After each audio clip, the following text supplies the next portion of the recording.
Good afternoon and welcome to our second Action on Sectarianism question and answer session. If you are joining us through our Twitter account at AoS Scotland, we should say you can also watch the live stream of this Q&A. You'll find the link for that on the Twitter stream. Or you can look at the Third Force News website. They're partnering up with us today. So if you click onto www.thirdforcenews.org.uk, you'll find the live stream there as well. So up for discussion today, where are we on sectarianism? Is current legislation working? Is the message getting through? And in the wider context of recent events around Brexit and a stark increase in hate crime south of the border, do we have an issue with hate crime here in Scotland? And if so, is it being reported? And what are we doing to ensure strong community cohesion and links? Well, I'm joined today by Mark Adams from Sense Over Sectarianism and Chief Inspector Alastair Muir of the Police Scotland Diversity Unit. So, if I can ask you, Mark, first of all, to just give me a bit about your organisation and why you got involved in this. Okay, Sense Over Sectarianism is a partnership. And it's a partnership between Rangers Football Club, Celtic Football Club, the Catholic Archdiocese in Glasgow, the Church of Scotland in Glasgow, Nil by Mouth and Glasgow City Council. So actually I sit within Glasgow City Council Education Services, and we're, if you like, an integrated support unit who provide curriculum, resources and direct delivery to the Glasgow Schools Network, to community groups in Glasgow and travel too. And we've been operating since 2001 as part of a Millennium Project. Great stuff, thank you. Alastair, tell us a bit about the Police Scotland Diversity Unit. Yeah, we're under the Safer Communities banner, which is based over at Gartcosh, the Scottish Crime Campus. It's quite a small team nationally, but part of what we cover is the diversity in terms of equality and diversity, including community engagement in there. So a lot of what we do is working with ethnic minority groups, but also other groups right across communities, and trying to link dots and keep people keep talking, and people who don't necessarily want to talk to police, we'll try and find a way that makes us more human to communities, and so a lot of it is just meeting groups and seeing how we can assist with them. Okay. Right, the first question I'm going to ask you both is just in terms of where we are on tackling sectarianism. Alastair. Yeah, sectarianism and it's and hate crime. I would put it in. Hate crime is more my kind of knowledge base here. Government figures tell us that there's a slight increase in hate crime. Are we doing enough about it? There's aspects of it we totally accept. There's underreporting. Some communities, again, like I was just saying moments ago, have a mistrust of policing, so won't come forward to tell us. So we have campaigns, hate crime awareness campaigns. We have conferences on hate crime. We have very much local community groups across Scotland trying to tackle it on a local basis. And that includes, obviously, sectarian as well. But we need to take cognizance of the figures. But figures are one-dimensional in some regards. There's a story behind each one. So one sectarian crime or one hate crime is far too many. As far as we are intolerant of the intolerance. So we are very much equipping our officers and our teams to tackle it in its best sense, and a lot of that is working with community groups. But in terms of the amount of money that the Scottish Government and the priority they have made around tackling Christian sectarianism, do you think that there has been a serious amount of headway, inroads made into tackling this? That's a difficult one to say. I would say that it's across the board. We're tackling it, hate crime across the board. There are, I'm sure we'll come on to talk about some of the more obvious sides of the sectarianism, from the footballing side of life through to the parades, and we'll talk about that, I'm sure, in time. There's been a lot of work done on both of these sides through working with third sector organisations, through government teams, and through a lot of learning from communities themselves. So, are we advancing? I would suggest we are advancing. Is there a bit to go? Yes, absolutely. We've got more to go. I would say there's been a massive advance, and the money that's been spent has been well spent, even for the projects that failed. What I would say is, coming from a situation 15 years ago where we didn't do any anti-sectarian work in Scotland. It was the elephant in the corner. We didn't talk about it. We just hoped it would go away. And, you know, some of it, I guess, was going away because the change in demographics, etc. And what I would say is having that increased spending has allowed us to pilot, to train, to engage all sorts of people from all sorts of different backgrounds in anti-sectarian work. And I think as I said to you earlier, you know, 10 years ago when I first came into this work, I think I was one of 4 people in the whole of Scotland. And there was a budget nationally of around £250,000 to do the work or undo the damage of 500 years of sectarianism. Whereas now we have a profile where we have legislation, and whether people agree with it or not, we have legislation which raises profile and people now talk about sectarianism. We have a situation where anti-sectarian work is completed in 85% of our schools in Glasgow. So from a zero start up to a kind of getting up and going to where we are now, it's been a massive investment and it's been money well spent, in my opinion. Do we have the correct legislation in place? Because if you look at just before the summer, we had the opposition parties at Holyrood making moves to overturn the Football Offences Act, which was a very controversial act when it was first brought in. But do we have the correct legislation? Do we require that legislation? Is there something else that we should be looking at? Whether it's the correct legislation or not, it's a legislation we have to work with, and that's what we have to work around, and that's what we do work around. As I said, that legislation has raised profile. Is it a football issue? Well, I'm going to say no, because the statistics will tell you that less than a third of the arrests are football related. So it's not a football issue, it's a societal issue. But where does it rear its head? Where do people see it? Where is it visible? It's in football stadiums or in pubs, in clubs, public transport around that. So from that point of view, it's a legislation we have and we have to work with it. Alastair, has this legislation, has it made Police Scotland's job easier or harder? Again, just like we were saying there, reiterating what's just been said by Mark, that it is legislation. The police are kind of an agent of the Procurator Fiscal. We get given legislation and we work with the legislation we have. Has it made it easier? Well, it's given us different options for dealing with public safety, public order. It was unpopular from the start, the legislation, absolutely. And in terms of influencing where it goes, then Police Scotland are one of the many partners who will give feedback into the Scottish Government to say some of this was workable, some of this not. These are our experiences of actually implementing the legislation. And then it's for the legislators to say one way or t'other if this legislation, and obviously including our elected officials at Holyrood, to say whether or not this is the right legislation. Well, if I could add to that, Alastair, what I would say is we had previous legislation and there is an argument, well, we had the legislation in place, and yes, we did to an extent, but that was religiously aggravated. If we look at the offensive behaviour at football, and crucially, the threatening communications part of that, which often gets missed off, we failed to recognise the fact that in 2003, when the previous legislation was ruled on, there was no Facebook, there was no Twitter. Social media didn't exist, not to the extent that it does now, and that has to be covered and it has to be addressed.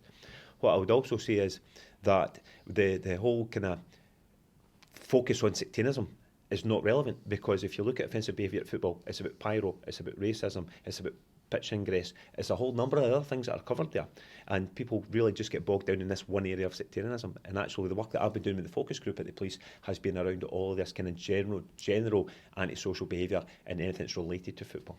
Okay. Right, we're going to have a look at a couple of questions from the public now. We have one from a young person in Hamilton, and they ask, how could Police Scotland focus more on tackling violence at orange walks rather than focusing on alcohol being consumed on the streets? Alastair. Well, I guess it comes back down to we all have, thankfully, a right to protest in this country, or a right to demonstrate, or a right to have public gatherings. So whether you're a Boy Scout, a Girl Guide, or whether indeed you're one of the Republican or Loyalist marches, we have a right to march. There's been a lot of work gone into that over the years. We've moved on greatly in terms of reducing the number of arrests at these events. We now have, you need to apply first and foremost for a license to do so, to have your march. And also there's self-stewarding, which is greatly beneficial. So it means that from the policing and the public safety side of a march or a demonstration, that we can focus on where the problem is. So it's kind of self-policing, which takes away a lot of the issues for us, and because it's peers from that, the group, whoever it is that's actually doing their procession or their march, there's an acceptance of these guys are wearing yellow jackets on the outside, so they are kind of given a position of status for the day, and people listen to them. So we are moving forward, certainly, and a lot of the time also, when in anywhere across the country where we have these marches, we're doing a lot of work in the background with communities to say, well, what is the community impact of a march here? So we'll go to perhaps places of worship or to hospitals or to old folks' homes and say, listen, the plan is that they'll be coming along here at X time. So how does that affect you? Can we move timings, all that kind of stuff? So there's an awful lot of work that goes on now that perhaps didn't in the past. And there's a lot of that that's happening in the background, Alastair, that people are not aware of. Totally. There's a lot of stuff that's happening, as I said, in the background, where routes have been changed, times have been changed, so that any possible conflict, any flashpoints have been, if you like, overcome before they've even happened. So you think that there's been a big reduction in the antagonism, if you like, that has been around this? I think we both agree on that, absolutely. Yeah. Okay, well, let's go to another question. We've got two questions here from the practitioners at The Spark. Now, they deliver a positive community relationships programme to help young parents raise their awareness of the impact of sectarian behaviour. I believe they've been doing quite a lot of work as well around hate crime. And they ask, have you seen an increase in hate crime reports since the Brexit vote? Now, you did refer to it earlier on, but... This is an interesting one. Obviously, the way that Scotland voted was different from the way that the rest of the United Kingdom voted. And there has been a well-documented rise in hate crime reports down south of the border. In Scotland, the answer is no, there's not been. It's not been a factor. And that perhaps is the 75% or whatever the stats were of folk that said remain here. So we've not had that in here. And we have been closely monitoring through our community groups to see if that is actually a factor or not. And it's not come through as a factor. Is that because we are a more cohesive society? Is it because we're more integrated? Is it because we're seen as a welcoming community, Scotland in its totality? I'm not sure the answer to that one, but the answer is that we've not seen a rise in hate crime since the Brexit. Can I ask you, just as that sort of follow-on to that, were you surprised at that, considering, Scotland is not a country that has no issue with racism, hate crime, sectarian behaviour, bigotry? So were you surprised about that? Because we had, 33% of the Scottish population who voted to leave. An interesting point. I guess, am I surprised? As an element, am I surprised? Because we are one small island. But the other side of it is we have different dynamics in Scotland. We've had waves of different people coming into the country from different backgrounds, different heritages, including obviously a huge percentage of the country are English. I think there's just an accepting of difference here. Not fully, or we wouldn't have crime stats, hate crime stats, but it's not a surprise because we are a tolerant society. But it's interesting, isn't it? Because if you look at the statistics between 14-15 and the year 15-16, there has been, it looks like almost a doubling in hate crime against those who are practising Islam, for example. I mean, that is quite a significant rise in 1 year. Okay, can I take this one, Yes, Alastair? of course. I think that's about being confident enough to report that. I think that's always happened. I think sense of our sectarianism, we work in the pre-criminal space, so we're working in the education sector and community groups where people will tell you this sort of behaviour is going on, and that's what we're there to educate people as to why that might not be a good idea, and actually give them the skills and the education and the ammunition to combat that locally at a local level, and assist people to combat what's happening in their own communities, because they understand their own communities better. I think now, as a result of that work, people are more confident about reporting it. They understand that it shouldn't be happening, and they understand that they now have an opportunity to say, right, I'm not standing for this anymore, I'm not tolerating this, and I'm going to do something about it. So you don't think that there's an increase because of, against the backdrop of maybe what is happening south of the border, what is happening in terms of France, Germany, Turkey, the sort of migrant crisis? You don't think there's any factor to that? I think we'd be naive to say there wasn't some ripple effect from global events. But I was talking with my colleague earlier on about this, and some of these hate crime figures we've to do with other sections of society are related to, we've had demonstrations by SDL, or we've had demonstrations by Pregida, which is another organisation that were, that or group that are not particularly for different heritage groups coming into the country. So along with these demonstrations, we have more hate crime, but it's in isolation.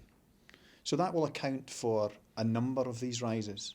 But again, coming back to what we were saying earlier, we police, but also people within this room and many sections of society, we work together.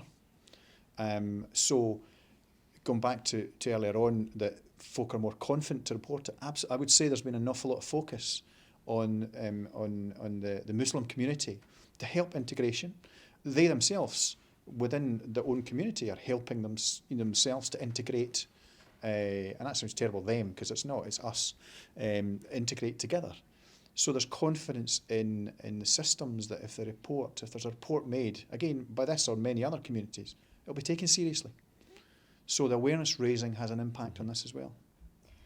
Do you think that it's the tip of the iceberg, if you like? We have the official stats of what has actually been reported. Now, we know that within any kind of crime reporting, there will be others that people have not brought forward. So are we looking at the tip of the iceberg? I mean, how much under-reporting of hate crime do you think that there is in Scotland?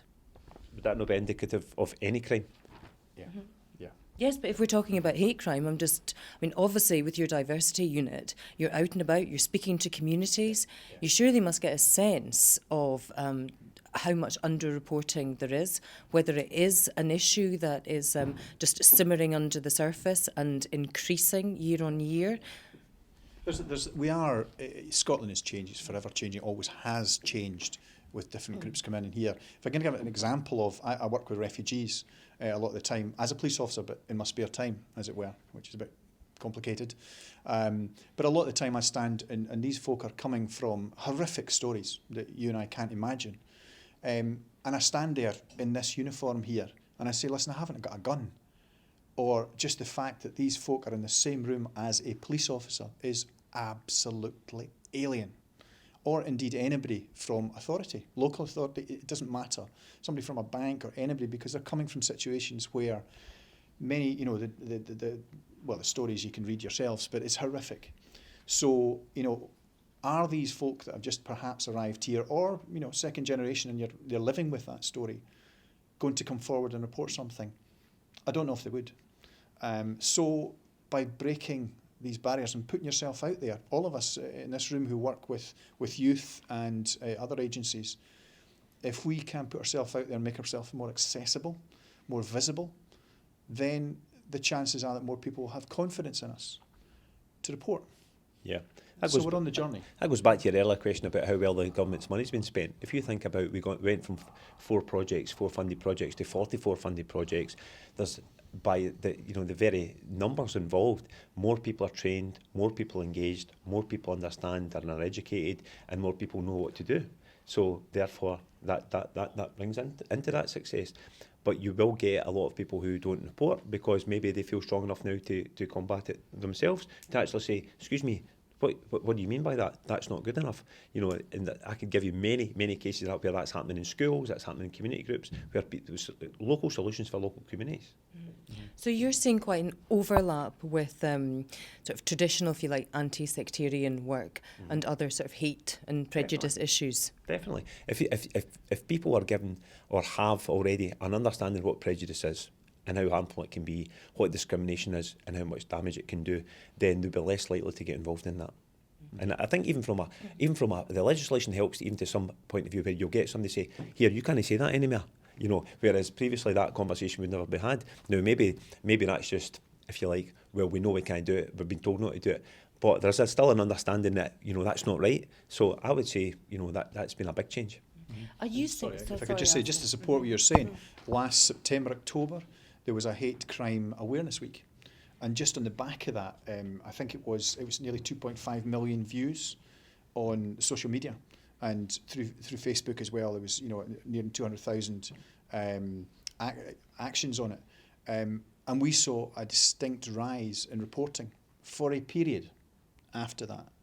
Now, you can't sustain that. How do you sustain that was a particular week that was done, and it was done multi-agency, absolutely. It was massive increases over certain parts of the country. So yeah, awareness raising in all its, whether it's government money into different projects, but it's society working together to raise awareness. Often when we talk about issues, in particular in Scotland, when we've talked about the issue with sectarianism, a lot of people have talked around generational change. So in terms of, you're doing a lot of work with young people. We've got 44 funded projects this year, a lot of them working with young people in schools. You mentioned really sort of high percentage of schools in Glasgow that are doing anti-sectarian work. Are you seeing an impact of that? Are you seeing an impact in terms of young people's attitudes and that change in attitude? Certainly young people the very nature of young people is that they're inquisitive and they're more open-minded and they're willing to discuss, whereas maybe an older generation wouldn't want to show their hand, so to speak, whereas we have some pretty good debates in a classroom situation.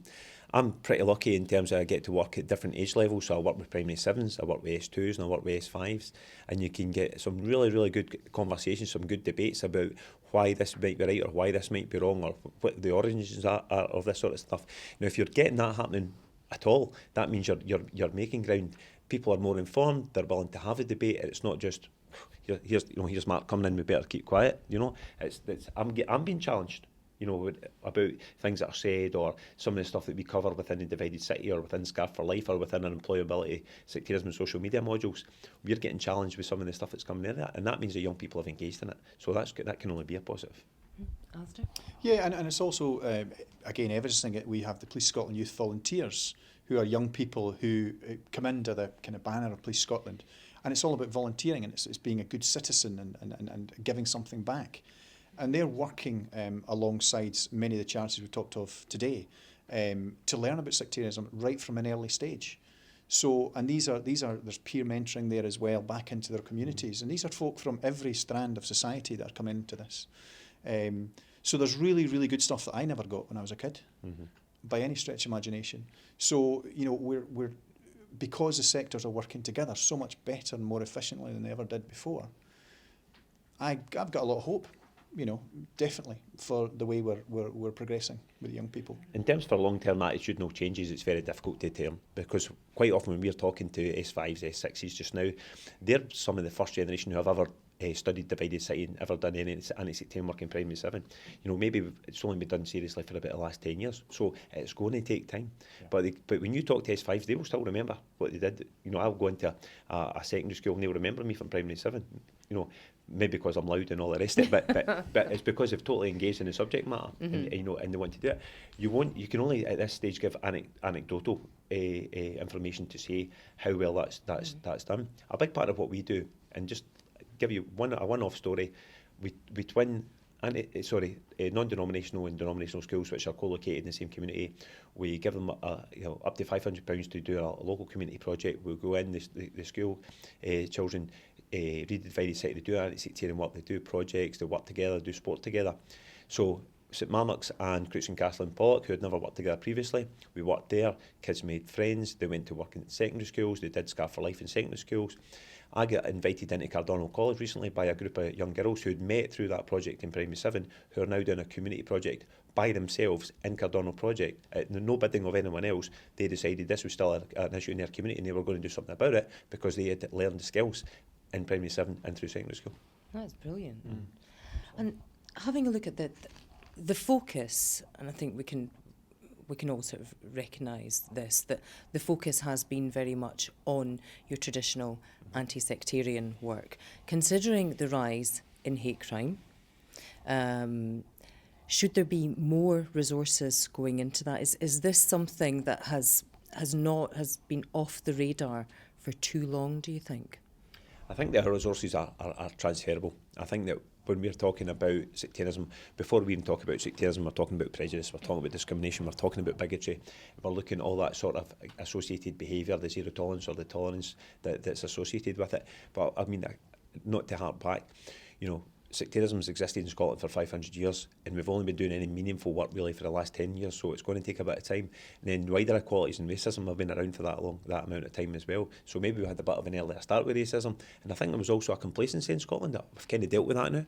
Now we're finally getting our act together on sectarianism, and we kind of, you know, we dropped the ball a wee bit on you know, in other areas. But I think now that the directive very much from the government now with funded projects is to look at equality as equality, not just as sectarianism. But I think it was right to look at and focus on Christian sectarianism, because that's historically where we've had the issues, and historically where we blame Glasgow and we blame the west coast of Scotland, we blame football, hence we've got this legislation. But actually we should be looking at the wider gambit and bring it back to the point I said before. Offensive behaviour at football is not limited to sectarianism, it's limited to all sorts of prejudice and discrimination.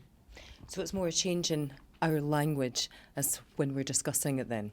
It shouldn't just be around anti-sectarian work. We should be talking about hate crime more generally.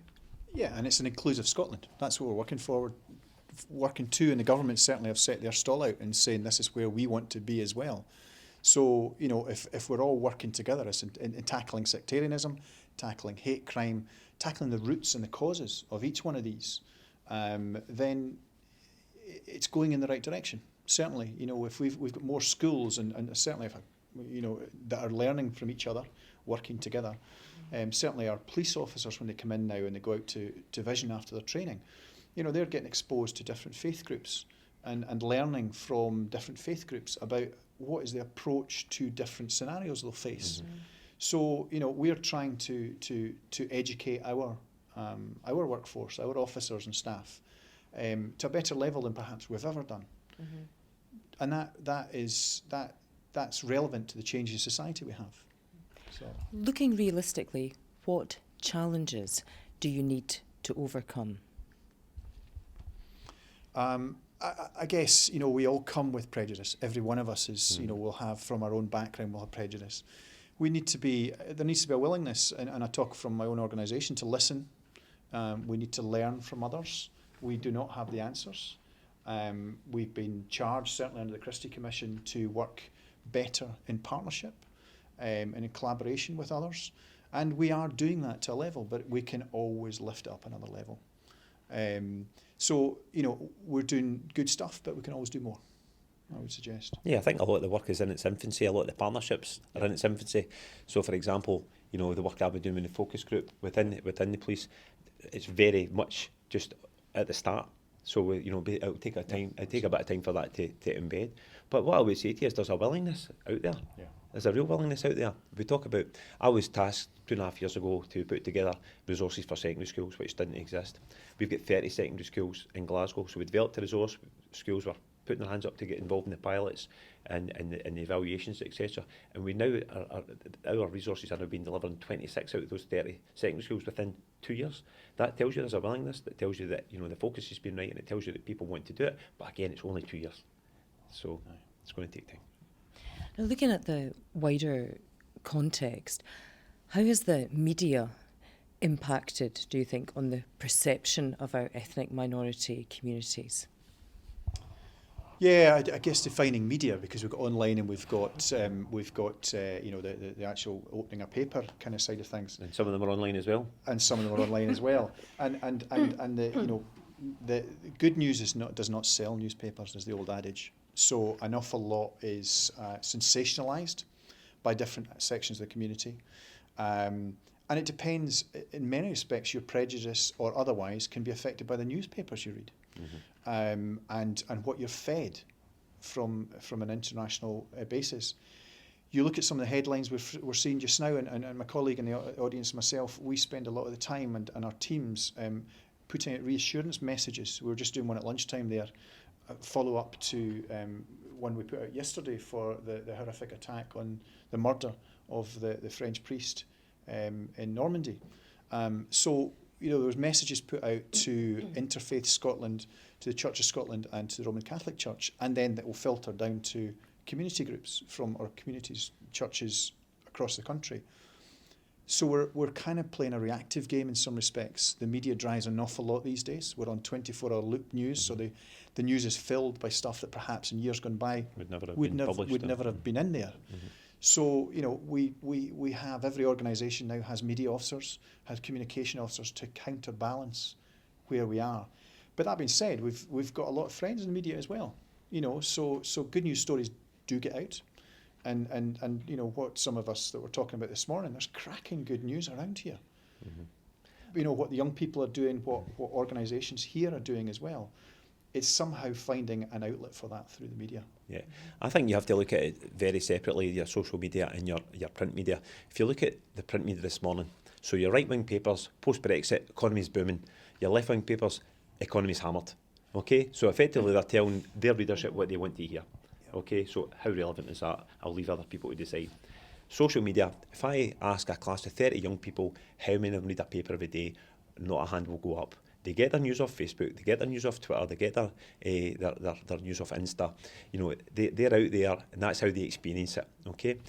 It comes back time and time again is letting young people know or helping young people to understand, and adults as well, that they're being shaped and moulded and influenced by the media outlets that they engage with. Just because it's not a newspaper doesn't mean that it's not biased, and there will be people trying to get you to think in a certain way. You've got, for example, some of the organisations who are all over social media, and young people will share it or retweet it without actually understanding what those organisations are. So the media is very, very dangerous. And I would say the media could be helping us a lot more. If they can recognise terminology to sell advertising, they can recognise terminology that's associated with hate crime, and they could be doing something about it. But there's no legislation or no willingness to engage from these media groups to actually do that, and I think they need to up their game. Okay. Do you think that we are moving to a less tolerant society? I think we're doing a lot of good that's under the radar, that's making us a more tolerant society. There are certainly pockets of different people across society, across Scotland, across any country, any community across the globe, who will have issues with others. We don't always get on with our neighbours in whatever context that is. That's historically. So you're never going to have what is a perfect society. We're never going to have it. We're working better together. I hope that my organisation, now that Police Scotland is one across the country, that we can be accessible. We've been through a period of change, obviously, becoming what we are now. But we're settling into where we are, and we're hopefully going to be more visible in our communities, more locally focused in our communities. And we don't have the answers, but we're working with our partners locally and nationally to help society in the best possible sense. And one of the things we will not tolerate is intolerance, as I said earlier on. It's just there's no place for it here. The Lord Advocate is very clear on that. The government, the First Minister, very clear on that. So it's a message coming from there, and it's a message coming from groups that are in this room as well, and the police service and everybody. So if we're all tackling it and going on the same journey, just from different angles, then we're going in the right direction. I'm going to go further than that. I think we are way more tolerant than we ever were. I think that we are more diverse and we're more aware of diversity. We embrace diversity much more. What, as a society, and maybe we'll blame the politicians for this, is we've failed to recognise genuine issues within some sections of community who have been disenfranchised, and we have ignored them, and maybe sometimes they've been labelled racist when perhaps if not, they've had genuine concerns and they have not been addressed. If we are happy to work with minorities, we should also work with majorities. We should work with everyone, and if people have a genuine concern, then we shouldn't dismiss it. We should talk to them and find out where that comes, because oftentimes that's born out of ignorance. Yeah, people come to me, Mark, how come these refugees get this and they get that? I say, well, actually they don't. How come they're all working here? No, they're not working because they're not allowed to work. And not even understanding that if you're an asylum seeker, you're not allowed to work. And what does asylum mean? Safety. You know, why do we call them asylum seekers? Let's just call them safety seekers. And then even just that change would make things much more tolerant, because we are tolerant. If you look in our schools in Glasgow, the ethnic mix, it's fantastic. The actual peer-to-peer education of different societies and different religions is all happening. It's not me that's doing it, it's not the police that's doing it, it's not teachers are doing it, the kids are doing it, you know, with each other. We are by far a more tolerant society, and we need to recognise that. Do you think that Scotland, because of the traditional problems that we've had around sectarianism, do you think that Scotland is a bit further down the road in terms of tackling wider hate crime, because we started this journey 10 years ago to actually do something about it, put things in legislation, have an actual sort of programme, a strategy towards it? Do you think there are lessons that can be learnt for the UK government, for example? I think Scotland's a different country in many respects compared to if we look at England and Wales. Their communities are very different from here. We haven't got the influx, if that's the right term, or the different communities coming in on the same volume as different parts of the rest of the UK. You mentioned legislation and government. They've got a part to play. What happens is from communities themselves. It's the responsibility of each one of us to do our best for the others around us, whether it's school colleagues, whether it's in youth clubs, whether it's when you're into the workplace. You know, we've all got a part to play in building this, and I think we have got very good examples that this room and the pair of us could come up with of how that works in practice. But it works down south as well, regionally. There are some great examples. It doesn't mean because Hadrian Wall then it doesn't happen. There are some great examples that we need to learn from in the rest of the UK, and indeed, you know, the rest of parts of Europe as well. So yeah, can we be proud of where we are? Yeah, we can be, as just was articulated there. But again, it's coming back to there's always more. Okay, I think that just the general makeup of Scottish people, we are more centre-left politically than our cousins, you know, south of the border. I think as a result of that, people have a different political outlook. When much, if you look at the strengthened trade union movement example in Scotland in the past, and the welcoming of all sort of people into that sort of organisation, means that, yeah, perhaps we've been doing that, you know, for much longer. But I think we have to look at people, maybe not in the numbers as they have down south, but people have emigrated into Scotland for centuries, who eventually became the royals in Scotland. They were from Normandy and France. They weren't even from Scotland. What are they doing here? They don't belong here. You know, but it's been accepted, and we have an amazing cultural diversity in Scotland, and we should embrace that, and we should see that as a strength of our small nation. Okay.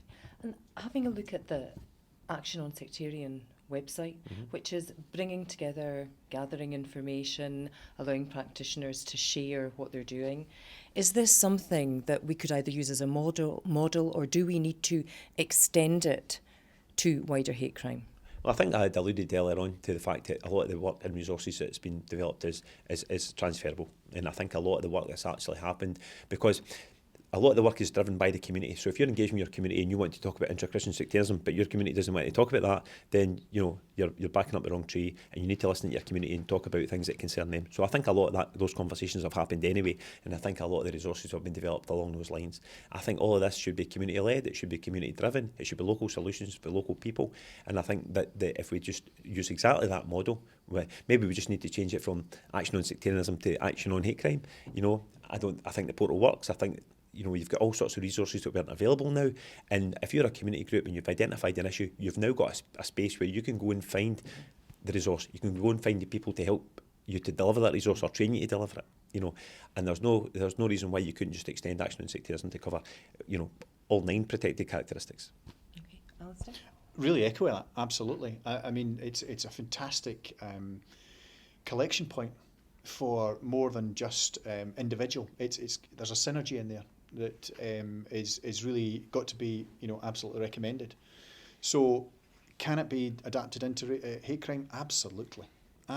It goes back to what's underlying, as was said earlier, you know, the prejudices and the behaviour and the acceptance. It's there, and it's taken apart the jigsaw in the presentation we had this morning. It's taken it apart and then rebuilding it in a different way, so it's a more tolerant way. So absolutely, you know, this plus the other resources can be used, and because it's available to others, it's available to young folks, available to community groups. Use it. Absolutely. And just finally, over the next 5 years, what needs to be the focus in this agenda? I think we need to move from a space where people are tolerated to that's not good enough. You know, people should be accepted, not tolerated. That should be the target in the next 5 years. Okay. Yeah, and really, embracing the new Scotland. We're all come from, a hodgepodge of backgrounds. We're all here. We've got the new Scots as the asylum seekers and refugees are being called. Still got Scots in there. We're all one nation here. We'll see what the future brings politically, but we're all living in this part. And, police really want to be part of that, really being in the communities and being part of that welcoming party for whatever comes next. Okay. Well, Alastair, Muir, Mark Adams, thank you very much for being our guest today. Thank you, Thomas. And for all of those who sent in questions on these issues, thank you very much. And please give us your comments either through @AoS Scotland, which is our Twitter account, or the website, which is actiononsectarianism.info. Or just visit the website if you'd like to find out more, have a look round. Quite an interesting website. We've got lots of news, videos. If you're a practitioner, get on it, see what everybody else is doing, share what you're doing. And anyway, that's all from the team at AoS Scotland. Thank you very much and have a great afternoon.